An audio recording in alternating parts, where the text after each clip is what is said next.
Welcome po muli sa Philippine Weather Trivia. Again, para po sa mga bago sa channel na to, ako nga po muli si Alvin Pura, isang meteorologist at ang inyong weather tito.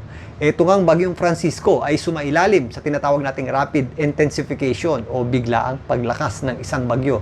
Mula kaninang tanghali, ito po ay may taglay na lakas na hangin na nasa 155 km per hour.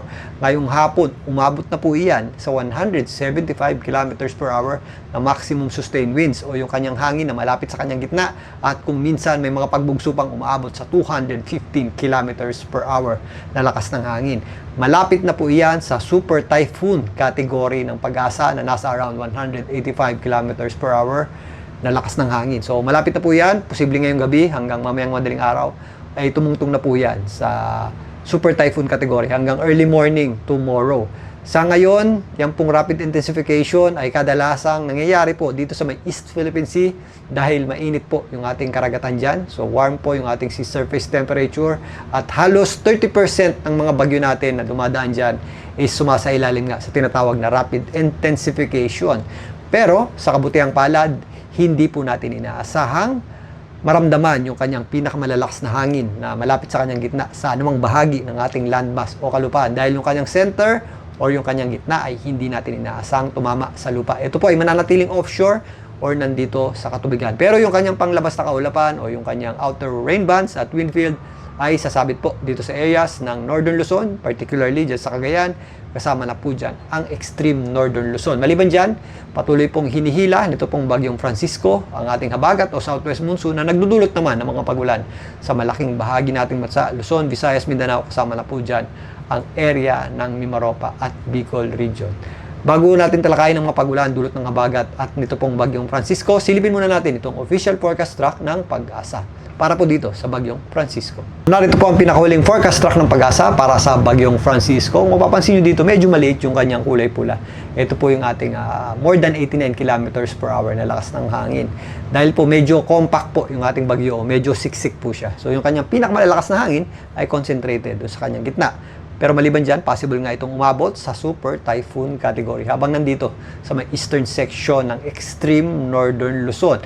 Again, sa kabutihang palad, hindi natin inaasahang tumama yung kanyang center or gitna sa anumang bahagi ng ating kalupaan or landmass. So, binapakita dito na magpapatuloy po itong kumilos pa north-northwestward hanggang kumabig na po dito paitaas sa may southern portion ng Japan. Mula Tuesday hanggang Wednesday at maaaring sa darating ng Thursday, ito po ay makalabas na sa ating area of responsibility. Kung mapapansin nyo, medyo bumagal yung pagkilos nito. Nakababad po ito mula Tuesday, Wednesday hanggang Thursday dito po sa eastern section ng Northern Luzon. Dahil po yan doon sa kanyang magiging interaction doon sa ating steering flow o yung magpapakabig dito. Kapag nag-change ng direksyon o nagbabago ng direksyon yung ating mga bagyo, is kadalasan po ay bumabagal po yan dahil sa reaction niya doon sa nagpapaliko dito or nagpapa-recurve dito. At ang isa pang implikasyon or ang isa pang epekto po ng kanyang pagbali or pag-recurve is meron tayong nakikitang bahagyang paghina nito habang nandito sa eastern section ng Northern Luzon at extreme Northern Luzon habang kumikilos pa itaas. So,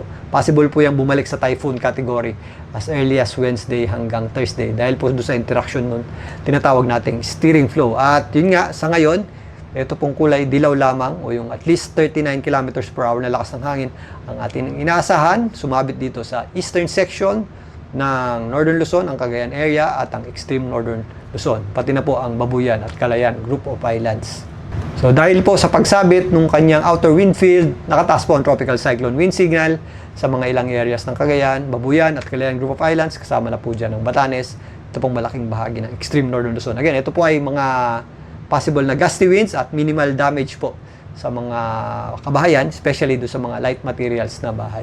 So ito po yung nasa pinakababa nating lakas ng hangin. Dahil nga, yung daplis lamang po ng kanyang outer wind field ang makaka-apekto po dito sa northern portion ng Luzon at extreme northern Luzon. Para naman sa mga pagulan, ito po yung pagtaya ng Pag-asa. Possible po yung ating mga katamtaman at kung minsan malalakas sa pagulan sa general area po ng Occidental Mindoro at kasama na po dyan ang ilang bahagi ng Panay Islands. Ito po ay epekto ng habagat.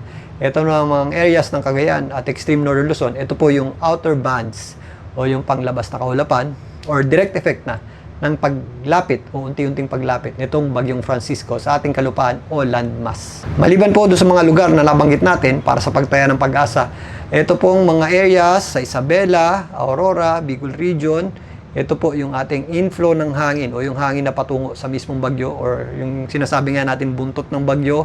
Possible din pong magdulot ng maulap na panahon dyan at mga posibleng kalat-kalat na pag-ulan at mga thunderstorm. Samantalang, ang malaking bahagi po ng Visayas, Palawan, Mindanao, lalong-lalo na yung western section nito, ang Zamboanga Peninsula at ang areas po sa western Visayas, ang Panay Islands, kasama na po dyan ang Mimaropa area, lalong-lalo na ang Occidental Mindoro.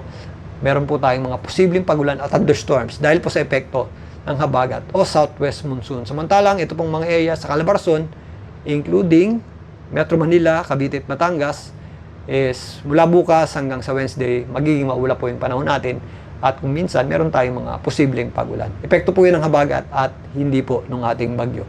Ganun din po ang ating aasahang panahon dito po sa Central Luzon, including Zambales at Bataan, Pampanga, Nueva Ecija at Tarlac. Although minsan sumisili po yung ating araw, maulap po ang panahon natin most of the day at possible po yung ating mga kalat-kalat na pag-ulan. Ito po yung indirect effect ng pag-akyat nito pong bagyong Francisco. At yan po yung paghila ng ating habagat o southwest monsoon. So mula bukas po, doon natin inaasahan pinakamalapit po ang bagyong Francisco sa anumang bahagi ng ating kalupaan. Particularly, ito pong area sa Batanes. Doon natin inaasahan na pinakamalapit ito. Diyan po sa may area ng Batanes. Na kung saan, kung mapapansin nyo, yung kanyang outer bands at mga hangin ay possible pong maka-epekto nga dyan sa extreme northern Luzon at eastern section ng northern Luzon. Maliban dyan, magpapatuloy din po yung epekto ng ating habagat dito po sa western section ng Visayas at Mindanao, including Mimaropa. Pero habang umaakit po ito pong bagyong Francisco, nababawasan po yung ating pagulan dito sa Mindanao. Yan po ay sa darating na Wednesday, pero meron pa rin tayong mga pagulan dito sa western Visayas, Mimaropa, Calabarzon, including Metro Manila, Central Luzon, lalong-lalo na yung western section nito, ang Zambales at Bataan. Kasama na po dyan ang Ilocos region. Ito po ay mula Tuesday coming to Wednesday. At kung mapapansin nyo, nakababad na or nakatambay na ito pong bagyong Francisco dito sa katabi ng extreme northern Luzon, katabi po ng Batanes. Dito na po natin nakikita yung kanyang weakening trend o paghina na trend at yung kanyang pag-change ng direction or pagkabig niya patungo po dyan sa area ng Taiwan. Again, wala po tayong nakikita ang landfall o direct effect ng kanyang center o yung kanyang pinakamalalakas na hangin sa anumang parts ng ating bansa. Mostly scattered rains. Meron din tayong gusty winds, dulot po ng ating wind field o yung panglabas ng hangin yan at yung hila ng ating habagat. Meron din po tayong breezy conditions at mga gusty winds dito po, particularly sa western section ng ating bansa. So in the next few days, makaka-apekto po yung ating habagat sa malaking bahagi ng Visayas at Luzon. By Wednesday, mababawasan na po yung epekto ng habagat dito sa Mindanao. Again, pagandaan po natin ang mga posibleng epekto ng mga pagulan dulot ng habagat at ng direct effect ng bagyong Francisco dito naman sa itas na bahagi ng ating bansa. So, narito naman ang AI model mula sa DeepMind, Google. So, pinapakita dito yung posibleng puntahan nitong ating binabantayang bagyong Francisco. At yan nga po ay kikilos, paitaas. At dito, pinapakita rin na possible pa itong lumakas into category 4. So, yan na po yung ating super typhoon category. And dito rin, pinapakita na possible din po itong humina if ever nandito na sa may eastern section ng Taiwan at palabas na ng ating area of responsibility sa darating na Thursday. Pero, maliban po dito sa bagyong Francisco, kung mapapansin nyo, merong kulay blue dito sa gilid ko. Ito po ay isang bagong low pressure area na binabantayan ng Pag-asa. Ito po ay malayo pa naman sa anumang bahagi ng ating bansa. Ito po ay huling namataan ng Pag-asa sa layong 2,680 kilometers east ng southeastern Luzon. So, nasa labas pa ng PAR at base dito, hindi natin ito nakikitang maglandfall or tumama sa lupa. Pero possible po itong maging isang bagyo ayon sa Pag-asa. Nasa moderate chance na po yung kanilang pagtaya sa possibility nitong maging isang ganap na bagyo.